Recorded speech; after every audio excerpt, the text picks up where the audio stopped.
আসসালামু আলাইকুম রহমতুল্লাহি ওয়া বারাকাতুহু। চাল পোড়া থেকে বাঁচার উপায়। আপনি চাল পোড়া যে দেয় এটা কি, মূলত কি, অথবা রুটি পোড়া, আয়না পোড়া, বাটি চালান, এই বিষয়গুলো কি আমাদেরকে আগে জানতে হবে। এই বিষয়গুলো মূলত হচ্ছে কুফরি কালাম। এই কুফরি কালাম এমন একটা বিষয় যেটা আপনার ইমানদার ব্যক্তিকেও ধ্বংস করে ফেলে, ঘায়েল করে ফেলে। এজন্য আপনি কি করবেন? আল্লাহ রসুল সাল্লাল্লাহু আলাইহি ওয়াসাল্লাম উনি কিন্তু কুফরি দ্বারা, বশীকরণ দ্বারা কিন্তু আক্রান্ত হয়েছিলেন। এজন্য আল্লাহ পাক রব্বুল আলামিন সূরা নাজিল করেছিলেন। সেই সূরা দিয়ে আল্লাহ রসুল সাল্লাল্লাহু আলাইহি ওয়াসাল্লাম উনি এই সমস্ত বশীকরণ থেকে উনি মুক্ত পেয়েছিলেন এবং আল্লাহ তাআলার দয়ায় উনি সুস্থ হয়েছিলেন। বুঝতে পারছেন? এজন্য আপনাকে যদি চাল পোড়া দেয়, আপনি ভুলবশত একটা কাজ করে ফেলেছেন, যদি চাল পোড়া দেয় এটা থেকে কীভাবে বাঁচবেন, আমি সম্পূর্ণ কিছু আপনাদেরকে বলবো। সম্পূর্ণ ভিডিও দেখবেন, তাহলে ইনশাল্লাহ বুঝতে পারবেন। প্রথম কথা হচ্ছে, আমরা যত ভুল করি না কেন আল্লাহ পাক কিন্তু সকলকে ক্ষমা করবেন। আমরা সবাই কিন্তু পাপী এবং ভুলের ঊর্ধ্বে আমরা কেউ নয়। এজন্য শয়তানের ধোঁকায় পড়ে একটা কাজ করে ফেলেছেন, কিন্তু আপনি আল্লাহর কাছে তওবা করতেছেন যে আল্লাহ, আমি যা করছি ভুল করছি, আমাকে ক্ষমা করে দিন।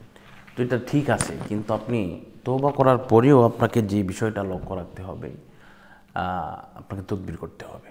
তদবির না করলে এই কুফরি কালাম কিন্তু আপনি ঘায়াল হয়ে যাবেন। ঠিক আছে, প্রথমে কি করবেন? প্রথমে অবশ্যই তওবা করবেন। যদি পারেন এভাবে আপনারা পড়বেন, আস্তাগফিরুল্লাহ রাব্বি মিন কুল্লি যামবি ওয়া আতুবু ইলাইহি লা হাওলা ওয়ালা কুওয়াতা ইল্লা বিল্লাহিল আলিয়্যিল আযীম। তওবাটা করবেন। আর তদবির এটা তো আপনারা বুঝবেন না, এটা ইনশাল্লাহ আমাকে ফোন দিলে আমি ইনশাল্লাহ আপনাদেরকে তদবির করে দেবো। 100% আপনার কোনো সমস্যা হবে না, আপনি একেবারে চিন্তামুক্ত থাকবেন ইনশাআল্লাহ।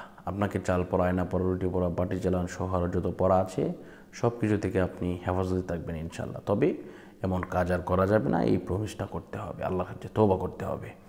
তো আল্লাহ পাক আমাদের সকলকে এমনভাবে চলার তৌফিক দান করুক যেন আল্লাহ পাক আমরা যাতে মানুষের ক্ষতি না করি, আমরা যাতে দিনের প্রতি চলতে পারি, 5 ওয়াক্ত নামাজ পড়তে পারি, রোজা রাখতে পারি, হজ করতে পারি, জাকাত দিতে পারি, সেই সামর্থ্যবান যেন আমরা হয়ে উঠি, মানুষের হক যেন আমরা নষ্ট না করি, সেই ব্যাপারে আমাদেরকে খেয়াল রাখতে হবে ইনশাআল্লাহ।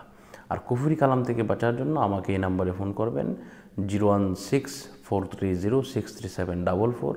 ইমো অথবা হোয়াটসঅ্যাপে নক দিবেন অথবা সরাসরি ফোন করবেন। আল্লাহ পাক রব্বুল আলামিন আমাদের সকলকে কবুল করুন, মঞ্জুর করুন। আজকের মতো এই পর্যন্তই। সকলের কাছে দোয়া চাই। আসসালামু আলাইকুম রহমতুল্লাহি ওয়া বারাকাতুহু।